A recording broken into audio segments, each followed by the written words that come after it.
फीकी फीकी ईद है बगैर कप्तान के मेरी जान। पर कई दिनों से उनकी बॉल की शाइन कुछ खराब हुई है, रिवर्स नहीं हो रही, उनसे स्विंग नहीं हो रही। फील्डिंग का मौका दे रहे हैं ना, आप उन्हें बैटिंग का मौका दे रहे हैं ना, आप उन्हें बॉलिंग का मौका दे रहे हैं ना, आप उन्हें पिच दे रहे हैं ना, आप उन्हें न्यूट्रल अंपायर दे रहे हैं। इस हुजरे में आपने रहना है और फिर मैच खेल के दिखाएं। तो इंजन नहीं होता ना फिर सोरवर्दी साहब। तो वो भी तो हर हफ्ते तहरीक का ऐलान कर देंगे। 144 काय को लगाया जाता है, पकड़ रखड़ काय को होती है। तो यार इजी वजन टेंशन, फिर ये जलसे की इजाजत देने से इनकार क्यों किया जाता है? मेरा मतलब है, अगर तो नॉन ओमन तेल होगी ना राधा नाचे की जे 144 का खौफ है, जे कंटेनर का खौफ है, फिर कोई और काम कर लीजिए, फिर मुजामती तहरीक निकालते ना करिए। जब आप ये ऐलान करते हैं कि हम डी चौक जाएंगे और कफन पहन के निकले हैं, अब यहाँ हमारी लाश घर जाएगी या हुकूमत घर जाएगी, तो फिर ऐसी तहरीकों को हुकूमतें वैसे ही निपटती हैं जैसे निपटा जाता है। मुझे 6 माह के अंदर फिलहाल किसी किस्म की कोई बड़ी सियासी तब्दीली दिखाई नहीं दे रही। 6 माह के अंदर खान बाहर आ जाएगा। मुझे मुश्किल दिखाई देता है। ऑनगोइंग सिलसिला ऐसा कि थोड़ा मेरा ख्याल टेस्ट मैच बन गया है। किसी जमाने में तो थी लोगों को कि शायद T20 या वनडे हो, गलती थी। ये कोई लंबा टेस्ट मैच होता मुझे दिखाई दे रहा है फिलहाल। मेरे ख्याल में पीटीआई ने मौलाना फजल रहमान को तो काफी मिस हैंडल किया है और उसमें इमरान खान की अपनी जात की ना भी शामिल है। मौलाना खुद भी उस ट्रेन का इंजन बनने से गुरेजा थे।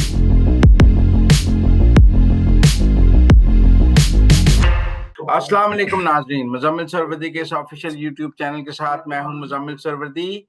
आज ईद के इस पुरमसरत मौके पर मेरे साथ मौजूद हैं अजमल जामी, सीनियर सहाफी, तज्जिया निगार। इनकी लफ्जों की काट और इनके लफ्जों की जो शान है, आप उन सब उसके दिलदादा हैं। ये जिस तरह लफ्जों के साथ खेलते हैं, ऐसा बहुत कम लोगों को ये कमाल हासिल है। अस्सलाम वालेकुम जामी साहब। अस्सलाम वालेकुम उस्ताद मोहतरम जनाब मुजम्मिल सरवरदी साहब, आपकी खिदमत में सलाम अर्ज है। इस नाचीज का, इस फकीर का, इस हकीर का, और आपके देखने वाले जो हैं उन्हें ईद की बहुत मुबारक हो। उनकी खिदमत में भी सलाम अर्ज है। फीकी फीकी ईद है बगैर कप्तान के मेरी जान। पहले तो मुझे जब आप तारुफ पेश करे थे इस नाचीज का, तो मुझे लगा कि ये शख्स कहाँ है। फिर मुझे जब आपने कहा कि अजमल जामी, तो मुझे समझ आई, अच्छा मैं हूँ। तो लोगों को ईद पिछले पाकि- 1 मिनट में समझ आ गई है कि लफ्जों से कौन खेल रहा है। ठीक है अच्छा, ना। ईद ईद सर ये नमकीन है। ये अच्छा। तो आपको पता है गोश्त की ईद है, और बड़ी ईद है। और बकरे की, लेले की, ऊंट की, गाय की, और दीगर जो कुर्बानी के लिए जायज करार दिए गए जानवर हैं उनकी ईद है। तो ये फीकी कहाँ से हो गई? आपको किसने कहा फीकी है? ये तो इंतहाई नमकीन है, और ऊपर से गर्म मौसम भी है। अच्छा पकवान बनेगा, सुन्नत इब्राहिमी की अदायगी होगी। और फिर अहले लाहौर हूँ या अहले पंजाब या अहले केपी के, या बलूचिस्तान या सिंध, अल्हम्दुलिल्लाह इंडिया से ताजा ताजा जंग जीते हैं। इस दफा तो गोश्त पाड़ने का लुत्फ भी ज्यादा आएगा। तो ईद के बाद क्या होगा? सुना है कोई तहरीक शहरीक चलने जा रही है सड़कों कहाँ पे। सर? तहरीक सुना है कोई चल रही है, कप्तान जेल से चलाएगा। अच्छा अच्छा, आप पाकिस्तान तहरीक इंसाफ की जो तहरीक है, इमरान खान साहब का जिक्र कर रहे हैं गालिबन। आप समझे मैं वसीम अकरम का जिक्र कर रहा हाँ जी, वो भी कई तहारीक के हूँ। यानी बानी है। जैसे कि जो आउट स्विंग बॉल है, इन स्विंग बॉल है, डेड नहीं एंड नहीं डेड। नहीं नहीं, इन स्विंग इन अच्छा डिपर तो इमरान खान का। अच्छा इन अच्छा अच्छा, डिपर तो माशाल्लाह। इमरान खान का। देखिए, आप एक बात माने ना कि आपने इतराफ किया कि इमरान खान की कई इन डिपर जो है वो जानदार होता है, शानदार होता है। अलग है। पर कई दिनों से उनकी बॉल की शाइन कुछ खराब हुई है, रिवर्स नहीं हो रही, उनसे स्विंग नहीं हो रही। आप उन्हें ना फील्डिंग का मौका दे रहे हैं, ना आप उन्हें बैटिंग का मौका दे रहे हैं, ना आप उन्हें बॉलिंग का मौका दे रहे हैं, ना आप उन्हें पिच दे रहे हैं, ना आप उन्हें न्यूट्रल अंपायर दे रहे हैं, ना आप उन्हें स्पेक्टेटर्स दे रहे हैं। आप उन्हें कह रहे हैं कि जी इस हुजरे में आपने रहना है और फिर मैच खेल के दिखाएं। तो इंज तो नहीं होता ना फिर सोरवर्दी साहब। ਤੇ ਮਤਲਬ ਉਹ ਵੀ ਤੇ ਹਰ ਹਫਤੇ ਤਹਿਰੀਕ ਦਾ ਐਲਾਨ ਕਰ ਦਿੰਦੇ ਨੇ। ਉਹਨਾਂ ਨੂੰ ਚਾਹੀਦਾ ਕਿ ਪਹਿਲੇ ਪਿਚ ਲੈਣ, ਪਹਿਲੇ ਗਰਾਊਂਡ ਲੈਣ, ਪਹਿਲੇ ਸਪੈਕਟੇਟਰਸ ਲੈਣ, ਫਿਰ ਮੈਚ ਦਾ ਐਲਾਨ ਕਰਨ। ਉਹ ਵੀ ਤੇ ਜੇਲ੍ਹ ਤੋਂ ਹੀ ਮੈਚ ਦਾ ਐਲਾਨ ਕਰ ਦਿੰਦੇ ਨੇ। ਫਿਰ ਅਸੀਂ देखें, ਕਹਿੰਦੇ ਜੇਲ੍ਹ ਤੋਂ स्पेक्टेटर्स स्पेक्टेटर्स का जहां तक ताल्लुक है, तो मेरा ख्याल है ये जो हालिया आम इलेक्शंस हुए, वो काफी थे ये समझने के लिए, जानने के लिए कि स्पेक्टेटर्स की बड़ी तादाद उनके साथ मौजूद है। और फिर जो नंबर उनके पास आया सीटों की सूरत में कौमी असेंबली में, जो भी नंबर आया, जिस भी इल्जाम के बाद आया, वो इटसेल्फ इनफ है टू स्पीक वॉल्यूम के this is the largest party इन पाकिस्तान।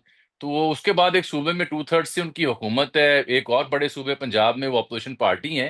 और किन्ने को स्पेक्टेटर तो चाहिए ने सर। आप ही थोड़ी देर पहले कह रहे थे स्पेक्टेटर नहीं देते, ये नहीं देते, किधरे थे जीन नहीं, दो मैंने मैंने मैंने यार। स्पेक्टेटर्स के अलावा मैंने बात की ग्राउंड की, पिच की, थर्ड अंपायर की, मैंने एक बात की मिनट। न्यूट्रल अंपायर्स की, मैंने नहीं बात की नहीं, कि आप ये वो ये ये आप ये खेलने जो तो दें। ये जो टू आप ग्राउंड में तो उतरने दें उन्हें।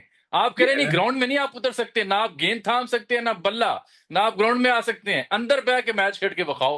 अंदर बैठ के फिर ऐसे ही मैच होगा कि चलें जी तहरीक का ऐलान कर देते हैं या इस्तीफे दे देते हैं या असेंबलियां तहरील कर देते हैं, कुछ ना कुछ तो फिर सियासतदान करते ही हैं। आज राय मुरब्बत सही, लेकिन आगे चलें, आप कुछ और मेरा ख्याल छेड़ना चाह रहे हैं फकीर को। नहीं नहीं तो मेरे ख्याल में असेंबलियां तहलील से तौबा नहीं कर ली उन्होंने। पहले पहले को नतायज ठीक नहीं आए मेरे ख्याल में असेंबलियां तहलील करने के।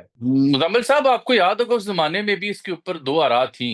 कुछ तालिब इल्म जो है वो समझते थे मेरे ऐसे कि शायद ये मुनासिब वक्त नहीं, लेकिन जो इमरान खान साहब और पीटीए के चाहने वाले या मानने वाले हैं उनका ये मानना है कि वो दुरुस्त फैसला था, और उसकी बुनियाद पे उनके पास इलेक्शन आया, जैसे भी आया ताखीर से सही, उस बुनियाद पे फिर वो नतीजा आया, वो तहरीक बर्पा हुई, जिसकी वजह से वो दोबारा से यानी मकबूल हुए। हालांकि उनके अपने दौर इक़्तिदार में बाई इलेक्शंस के दौरान तो उनको उस तरह से कामयाबी नहीं मिल सकी। कुछ लोग समझते हैं कि कुछ ऐसे फैसले, चाहे वो साइफर लहराना हो या फिर ये असेंबलियां तहलील करना हो, उन्होंने उनको एहतजाजी तहरीक में खासी रौनक दी। कुछ तो लोगों की राय है। अब दोबारा असेंबली तहलील कर देंगे। नहीं, मेरा नहीं ख्याल है इसकी जरूरत पड़ेगी।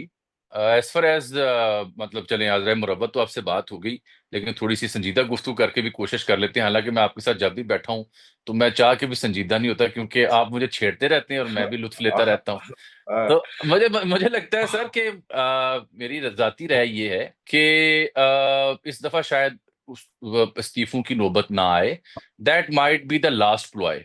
क्योंकि अगर इस दफा इस्तीफे दिए भी जाते हैं तो जो अंदाजा है, जो अंडरस्टैंडिंग है, वो ये है कि फिर बाई इलेक्शन हो जाएंगे, तो वो जो प्रेजेंस है कौमी असेंबली में या जो फुटप्रिंट है पीटीआई का, वो डैमेज हो जाएगा। अनलाइक दैट, आई थिंक एहतजाजी मूवमेंट की जिन्होंने कॉल की उसमें दो एस्पेक्ट्स बड़े काबिल गौर हैं।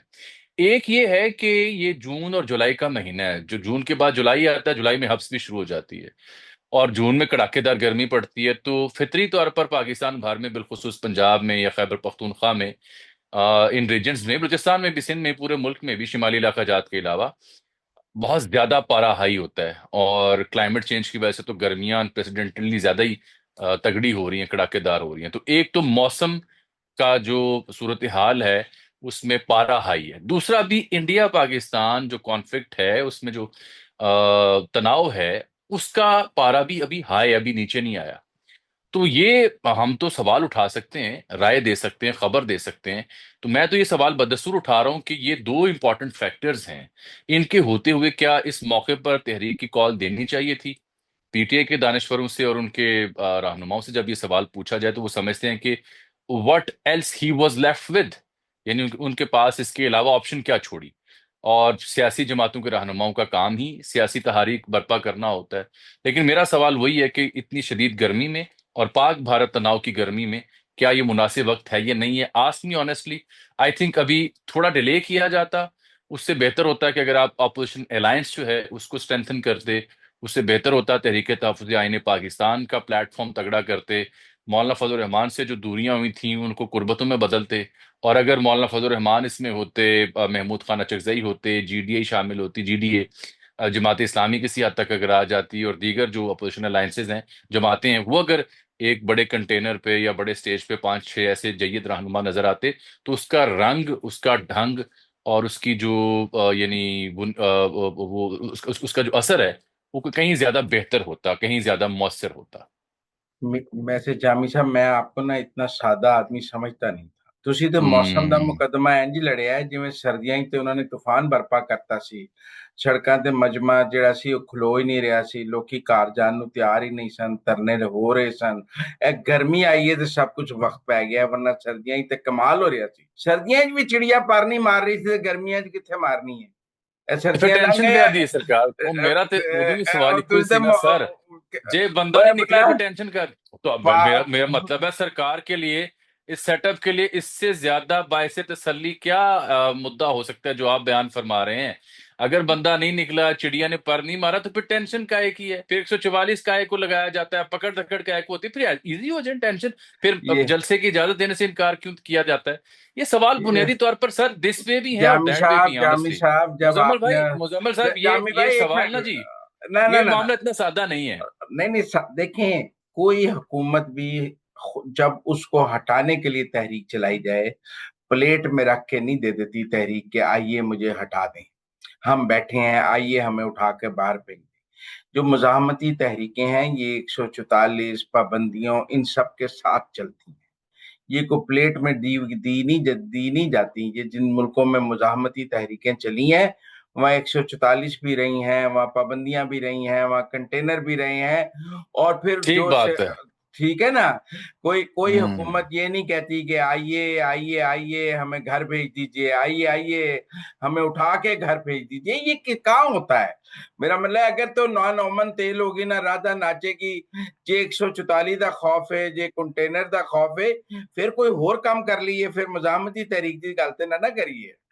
देखिए, बात सुनने में आपकी कितनी भली लगती है और कितनी तगड़ी लगती है, लेकिन मैं पहले भी आपसे अर्ज कर रहा था ना कि हर एक पहलू के एक से जायद दावी होते हैं। जिस लेंस से और जिस खबरियत से आप इसको डिस्कस कर रहे हैं वो अपनी जगह एक हकीकत होगी, लेकिन उसके बरअक्स भी एक हकीकत है। और सियासी और जमहूरी मुआशरों में जो बरअक्स हकायक होते हैं उनको इग्नोर किए बगैर नहीं रहा जाता, उनको भी तस्लीम करना पड़ता है। जब खान साहब की अपनी हुकूमत थी तो हजरत मौलाना फजल रहमान तशरीफ ले गए थे, उन्होंने धरना वहां दिया था। उनकी पकड़ धकड़ तो नहीं हुई थी, उन्हें धरना देने दिया गया था, वहां तो 144 नहीं लगी थी। और फिर यहाँ अगर सब अच्छा है, अमन और शांति है, तो जमात इस्लामी बड़े बड़े धरने और बड़े बड़े जलसे जुलूस इस्लामाबाद पिंडी के गिरदोनवा में कर चुकी है। उनको तो 144 की या उनको पकड़ धकड़ की जरूरत पेश नहीं आती उनके लिए। हजरत मौलाना फजल रहमान, मैं उनका बड़ा फैन हूँ, वो जब चाहता है मीनारे पाकिस्तान लाहौर हो या कराची हो बगैर एनओसी के जलसा कर लेते हैं। तो समझने की बात यह है कि किसी एक जमात जिसके हवाले से आप ऐसे असातिज़ा या दानिशवरों की हाँ ये राय है कि वो तो बंदा ही नहीं निकले ऐसी, उनको क्यों नहीं इजाजत मिलती? उनको क्यों पकड़ा धकड़ा जाता है? या लेकिन उनसे जी ऐसा क्या खतरा लाहक है?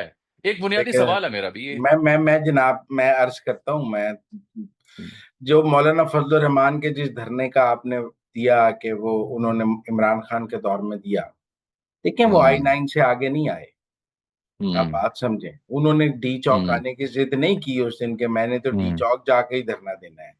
और वो आई हम्म। 9 से वापस चले गए और वो धरना कोई हुकूमत के लिए खतरा नहीं था। वो खतरा तो तब होता जब वो डी चौक की तरफ मार्च करते और कहते कि मैंने हुकूमत को घर भेजे बगैर नहीं जाना।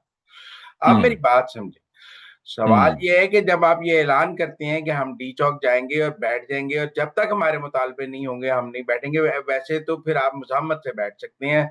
वो हम्म। उसके लिए यहाँ तो एस्टेब्लिशमेंट की सहूलतकारी चाहिए होती है कि आप 129 बिल्कुल दिन ठीक। बैठ जाएं, या फिर हम्म। कोई भी हुकूमत प्लेट में रख के मुज़ाहमती तहरीक अपने खिलाफ नहीं देती है। हम्म। हम्म। हम्म। जिन भी जलसों और मुजाहरों का आपने ऐलान किया, वो कहीं भी हुकूमत को गिराने के लिए नहीं थे। वो अपनी सियासी हम्म। बेदारी के लिए थे, अपनी पॉलिटिकल एक्टिविटी थी। उनका मकसद कहीं भी ये नहीं था कि हुकूमत वक्त को घर भेजना है। पर जब आप हम्म। कहते हैं कि हमारा मकसद हुकूमत वक्त को घर भेजना है, हम्म। हम कफन पहन के निकले हैं, अब यहाँ हम्म। हमारी लाश घर जाएगी या हुकूमत घर जाएगी, तो फिर ऐसी तहरीकों को हुकूमतें वैसे ही निपटती हैं जैसे निपटा जाता है। उसके लिए फिर हम्म। आपको यहाँ ढाका जैसे 10 लाख लोग चाहिए होते हैं सड़कों पे, कोलंबो की तरह 50 लाख लोग चाहिए होते हैं वाने सदर की तरफ। वो फिर 200 500 हजार 50,000 या 144 के बगैर आइए हमें उठा के बाहर फेंक दीजिए वाला माहौल नहीं मिलता आपको। नहीं, उसके बात लिए आपकी ठीक है, फिर तो टेंशन नहीं है ना सर, फिर तो टेंशन नहीं है, फिर परेशानी की क्या जरूरत है सर? फिर करने दें जिसने जो मनोरंजन करना है, फिर परेशानी काहे की है? नहीं नहीं, कोई परेशानी तो देखें, गल अच्छा। है कि निजाम चल ही रहा है। उन्होंने हाँ। ठीक है ना जी, दिन ब दिन निजाम मुस्तहकम हो रहा है, कदम ब कदम नहीं, निजाम मुस्तहकम। निजाम निजाम के हवाले से तो देखे ना, निजाम की तो गिरफ्त भी बेहतर हुई है और ग्राफ भी बेहतर हुआ है, ये तो बात समझनी पड़ेगी बारीकी से, और और इसका इदराक करना पड़ेगा। बिल्कुल ठीक कह रहे हैं, ये और इससे तो मैं दिन इत्तेफाक करता हूँ आपसे। और हर गुजरता दिन जो है वो निजाम को मुस्तहकम कर रहा है, और हर हम्म। गुजरता दिन जो है वो खान साहब के लिए वो पॉलिटिकल स्पेस कम कर रहा है। हम्म। और एक अच्छा सियासतदान वो है जो अपने सियासी चालें ऐसे खेले जो उसके लिए सियासी रास्ते बनाए। अगर आप हम्म। कहते हैं आपने अपना फिक्रा यूज किया, what left with the option, आपने हम्म। तरसीलात बंद करने की ऑप्शन यूज कर लिया, आपने ट्रंप यूज कर लिया, आपने डी चौक यूज कर लिया, आपने आईएमएफ के बाहर धरना यूज कर लिया, आपने हर वो कार्ड यूज कर लिया जो आपके तो जहां पास तक था। आपने ट्रम्प ट्रम्प वाली बात की ना जी, उस पे तो मेरी बड़ी दो टोक राय रही है। और वो राय हमेशा मैं उस पर कायम हूं कि वो यानी दूर के ढोल सुहाने जो बाहर बैठे कुछ अनासिर हैं, जो अपने आप को इस जमात से मंसूब या इस जमात के हामी तस्वुर करते हैं, ये मेरा ख्याल है उनकी जानिब से कोई प्रोएक्टिविज्म था, ज्यादा एक्टिवली उन्होंने इसको परसू किया। हालांकि हकायक इसके कुछ बरक्स थे। और किसी सेनेटर का, किसी रिपब्लिकन का, डेमोक्रेट का, कांग्रेसमैन का ये ट्वीट कर देना कि फलां शख्स को मैं चाहता हूँ फ्री कर दिया जाए, नहीं, इमरान खान साहब को मैं जिक्र कर रहा हूँ, दिस इज नॉट सफिशिएंट। और बल्कि मैंने अपने पिछले एक तहरीर में भी और एक मुकालमे में भी, प्रोग्राम में भी जिक्र किया कि हमारी कुछ अर्सा पहले, अभी रिसेंटली, इंतहाई अहम या जिम्मेदार किस्म के जो सिफारतकार हैं उनसे एक नशिस्त भी हुई, और वहां इस मुद्दे पर बड़ी खुल के गुफ्तगू हुई कि ट्रंप इंतजामिया या जो पाकिस्तान डेमोक्रेसी एक्ट है, या जो कुछ वहां के जो कांग्रेसमैन उनके ट्वीट्स हैं, उनकी हैसियत क्या है। तो जिम्मेदार तरीन जो लोग जिनसे मैं बैठा था, जो ऑब्वियसली सिफारतकार थे, उनकी राय ये थी कि फिलहाल ना तो ये डेमोक्रेसी एक्ट जो है इसमें कोई जान है और ना डलेगी, और ना ऐसे ट्वीट्स का कोई अमरीकी इंतजामिया से बरह रास्त को ताल्लुक है उनकी पॉलिसियों से।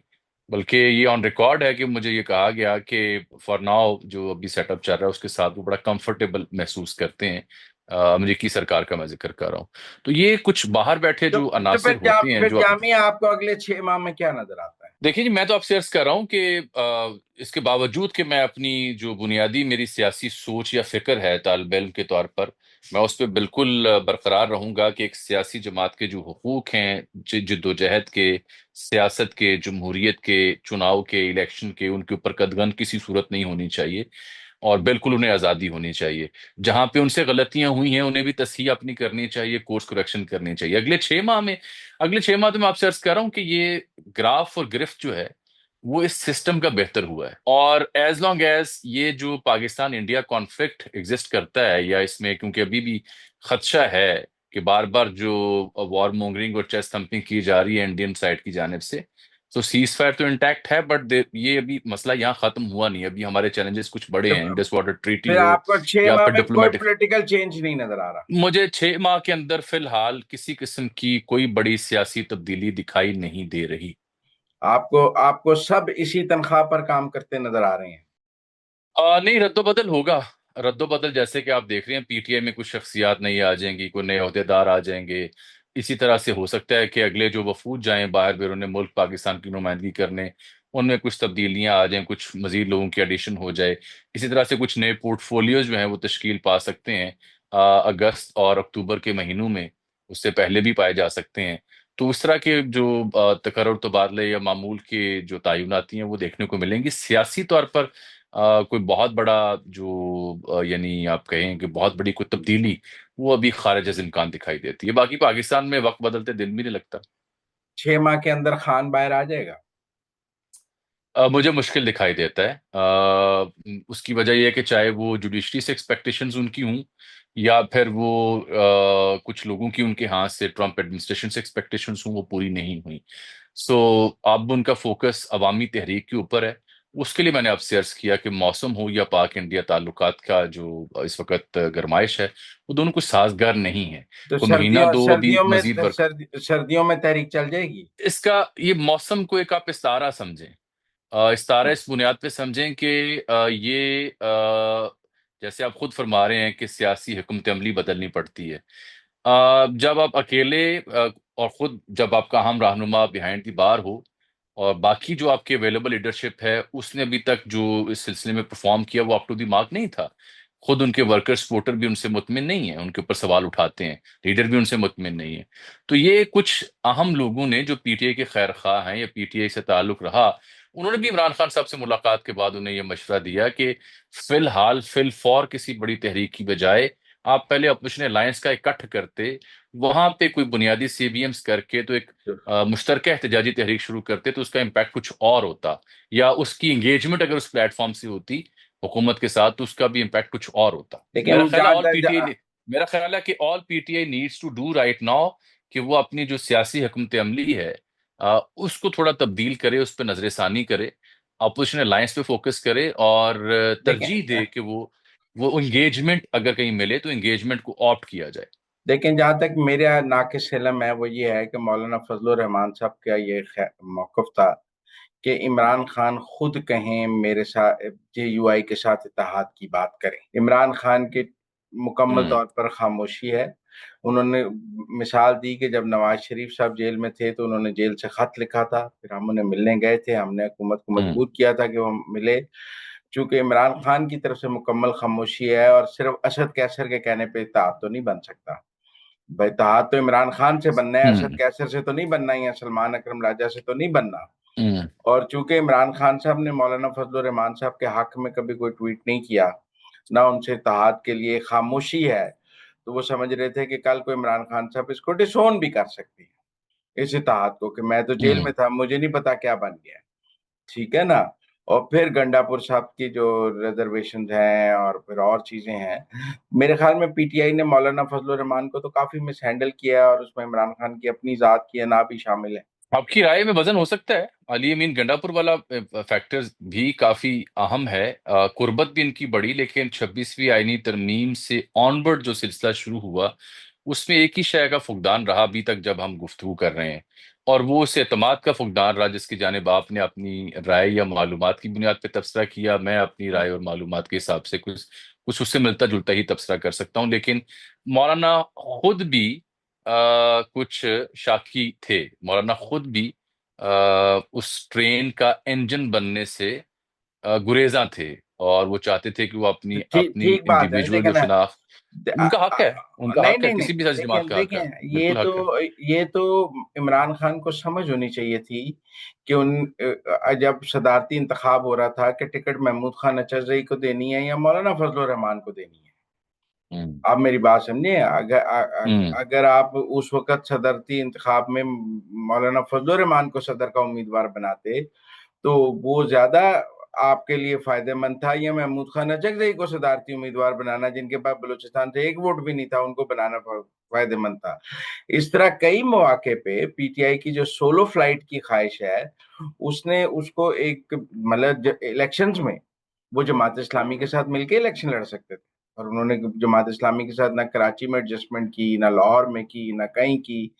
तो खुद काफी ट्रेन मिस की है PTI ने। अगर आज वो इत्तेहाद नहीं बना सकी तो उसने जमातों को बहुत डिसोन किया और सोलो फ्लाइट की, जिसका आज खमियाजा है। नहीं, आपकी राय में खास हद तक मैं अर्ज कर रहा हूँ वजन तो है, लेकिन उसके उसके बावजूद भी देखें ना कि महमूद खान अचकजई या दीगर तो उनके साथ जुड़े, साहबजादा आमिर रजा हों या मजलिस वातुल मुस्लिमीन के रहनुमा हों, कुछ लोग तो उनके साथ जुड़े और पुख्ता जुड़े, ऐसे जुड़े कि उनकी दस्तयाब क़यादत और उनसे ताल्लुक रखने वाले अपने रहनुमाओं से ज्यादा अच्छी उनकी जुड़त और बुनत उनके साथ मौजूद है। लेकिन जो आप सदारती उम्मीदवार का जिक्र कर रहे हैं, यही तो फिर वो पत्ते होते हैं जो बर वक्त अगर आपने फेंटे हों अच्छे तरीके से तो उसके असरात कुछ और आते हैं। बिल्कुल, ये सियासी जमातों से कैलकुलेशन की गलतियां होती हैं, लेकिन उसके बावजूद भी आप देखें कि क्या वो जमात अपनी जगह खड़ी है, उसकी मकबूलियत उसका वोटर्स वोटर्स के साथ है या नहीं है।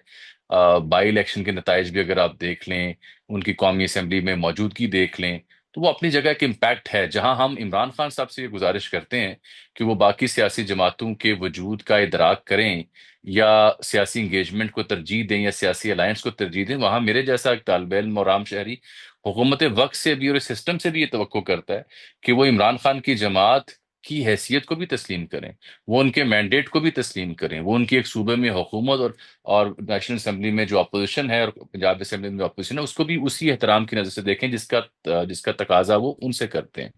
भाई ऑनगोइंग सिलसिला है सर, ये थोड़ा मेरा ख्याल टेस्ट मैच बन गया है। किसी जमाने में तवक्को थी लोगों को कि शायद T20 या वनडे हो, गलती थी, ये एक लंबा टेस्ट मैच होता मुझे दिखाई दे रहा है फिलहाल। Thank you very much Ajmal Jami साहब हमारे साथ बात करने के लिए। आप अपनी ईद मनाएं, मैं ज्यादा आपको तंग नहीं करना चाहता। Thank you very much.